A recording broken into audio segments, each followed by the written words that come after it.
I was just talking to your cameraman. Was he telling you why I'm here? Yeah, for recording. Yes. Yeah. So, what do you think of the sign? Oh, is it? Are we talking about it? All right, Yeah, then. I was going to ask you a couple of questions. Just All right, I was going to ask for your YouTube channel, but like. Oh yeah, I can give you that. Yeah. Well, I'll get. Yeah, there you go. Down here at the bottom. Oh, very nice. Yeah. Okay, all right. Ask me some questions. Right. What do you think of the sign, first of all? Agree or disagree? Well, I'd say that you'd be like on the contrary, just by the way that you've worded it, because it says for pleasure, which is obviously quite provocative for anyone who. So, dog fighting, for example, or somebody kicking a dog. What do you think of that? That's disgusting, obviously. What about fox hunting, bullfighting, stuff like that? It's just going to incrementally incline. Okay.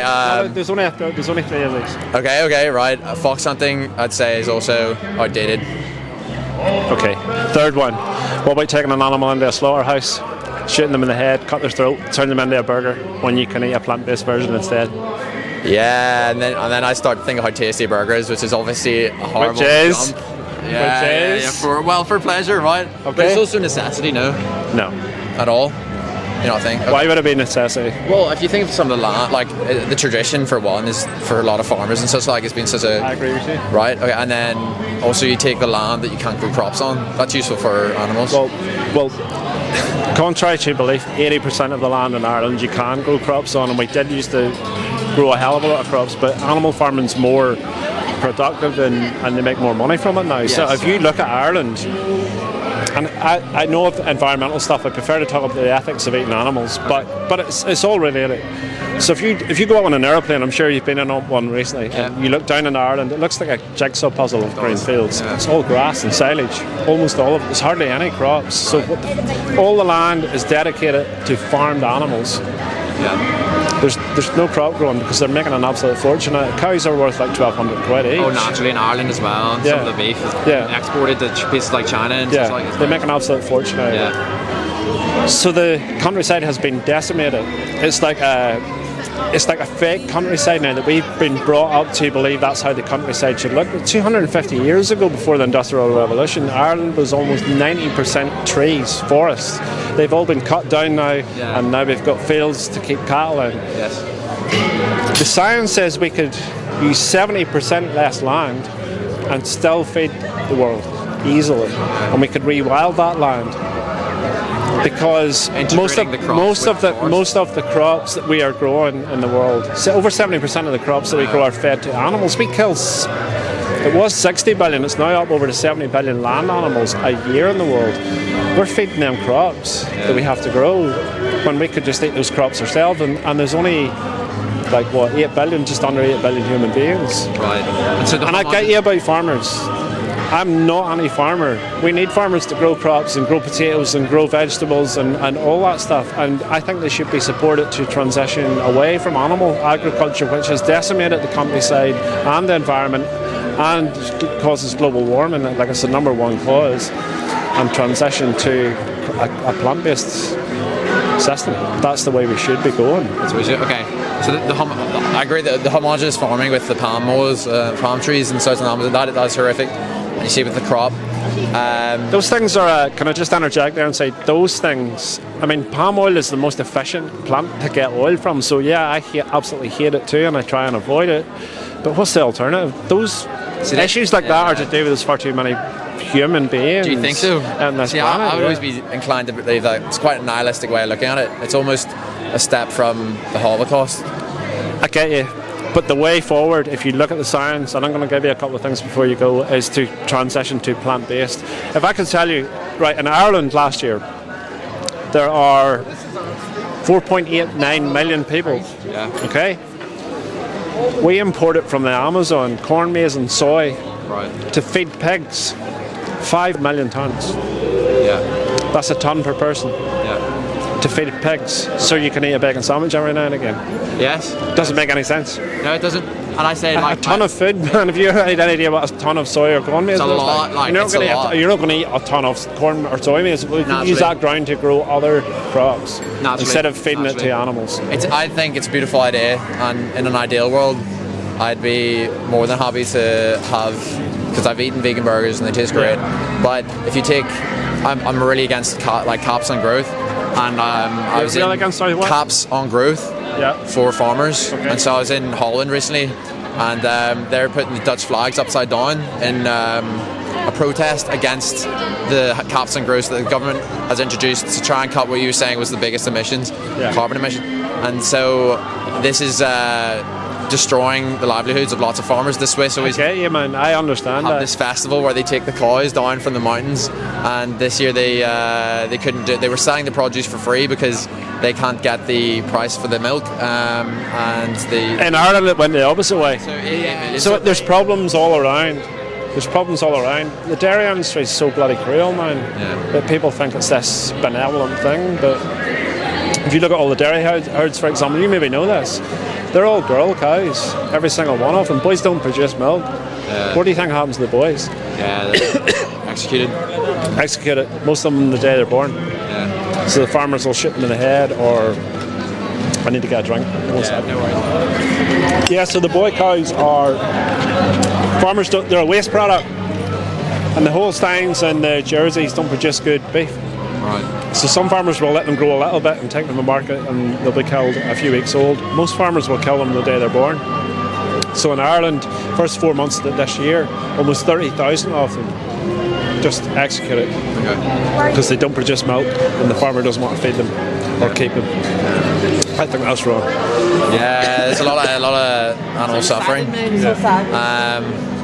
And the farmer thing as well. Let me say this to you.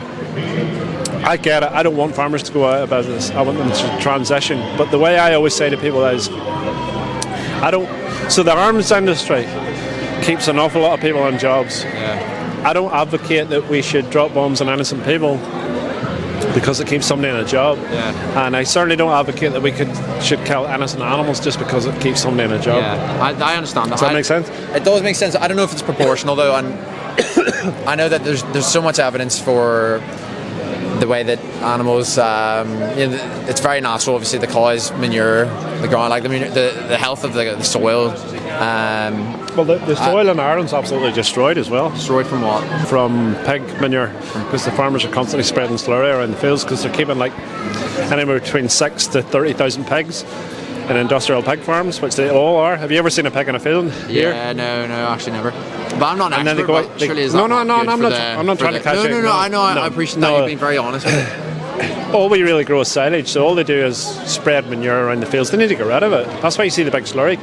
But is it not good for the soil? Is that not the idea? It's absolutely terrible. So what happens is they put it on the soil. It's whatever's in the urine. Our levels are the highest in Europe, and it's really damaging for the soil. Like, we're well above. Like, they set guidelines, and Ireland is massively above it. And not only that, the rain comes and it washes all that into the riverways, kills the fish, and then it goes out into the oceans and pollutes the ocean. Eutrophication, that's called. And the number one cause of that is runoff from animal farms. Okay. So that's bad too. So as an individual, what would you say would be the best ways to go about abstain? Okay, abstinence. Abstain. If you care about animals and you don't want animals to suffer, then the best way is to say, right, okay, I'm not going to buy that, but I'm going to buy plant-based products instead. And we haven't even covered most of the ethics of it and stuff. If you see how the animals suffer on farms and in slaughterhouses in this country, man, I can tell already, if you've seen it, if you could stand there and watch it, you wouldn't be cool with it at all. Do you know how to kill pigs in this country, for example? No. I know they put them through. Mom's an architect, like, so they were designing the slaughterhouses for cows, and they had to be designed in a certain way so the cow wouldn't be alarmed or stressed, and it wouldn't, if it sees something, it wouldn't stop, and it would continue on the treadmill. There a lot of design goes into these. Cows go down a big long concrete chute with walls on each side and individual file, and they are scared and terrified. I've stood and watched it, and most of them know that something's going to come. Whether they know as much as pigs do, I'm not sure, but pigs are super intelligent. They know straight away, so we put them in gas chambers. Really? Pigs are gassed? I didn't know that. Well, they call them gas chambers. It's actually suffocation because it's carbon dioxide. Okay. There's one in Ballymena called Cranswick Country Foods, and the main one that most people know about is Cookstown. The Carroll Foods. So Between them, they gas about 7,000 pigs a day in Northern Ireland. And I've stood and watched it, and it is the most harrowing, horrific thing I've ever seen in my life. That is grim to actually experience. I don't know if I can experience it. It's a lot easier when it's all on a plate. You're not thinking about it, and you're taught not to think about it, which is why I don't judge people, because I used to eat it too. I was brought up to think it was okay. But have you seen how those pigs, man? Do you know what's even worse than the ones inside the gas chamber? The ones outside waiting to go in. Yeah. They know. They absolutely know, man, I can tell you. And they try to get away and they can't do anything about it. It's absolutely horrific. Is there any more humane way of slaughter now? How would you humanely kill somebody that doesn't want to die? Meat has been an essential part for humans for like thousands of years. And before that, obviously now with more sophisticated technology, we don't need to be scavenging all day. But you know, there's a lot of arguments to say. You know, I get it. I mean, I've heard lots of arguments because I'm doing this all the time. Yeah, right. We've been doing loads of things for a long time. We've been having wars, and women were oppressed, and black people were oppressed, I don't think this is and slavery. Do you think so? Going meatless would be natural progression for humans, then? That's what you're trying to say? That's a good question. Natural progression. I think so. Yeah, I think so. Because I think as human beings we should strive to cause the least amount of suffering possible. Yeah. And why would you? I mean, it goes back to this thing about pleasure. When it boils down to it, the only real reason is taste pleasure. Because you don't need to eat it to survive. Farmers can transition and do something else, even if they grow crops. I know farmers who open sanctuaries, farmers who use the ground for golf courses, and the government needs to step in and help a transition. In fact, they already are pushing a plant-based agenda, for sure. It's moving that way. For me, not quickly enough, because animals are still suffering.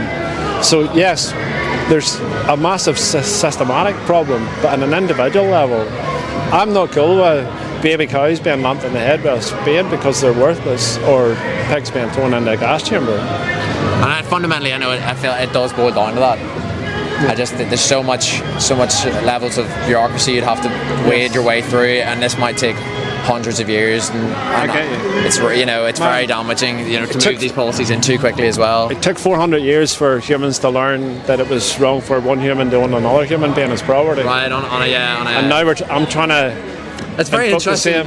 Same feelings for animals. It would be, But on an individual level, if you think it's wrong, then you can abstain. Yeah. Systematic changing something that is so embedded in culture, like as you said, slavery. I mean, there's still slavery today. Well, they say like the estimate's 33 million, 36 million. So but you're not a part of that. You're right, and I get to feel morally superior for that. But I know, and I'm genuinely not judging people. I'm not trying to catch it because I used to pay for it. But with animal agriculture, when you go into any of the shops and buy an animal product, you're literally paying somebody to do something to an animal you would never do yourself. That is true, and that's something we don't think about. That is true. Does that make sense? It does make perfect sense.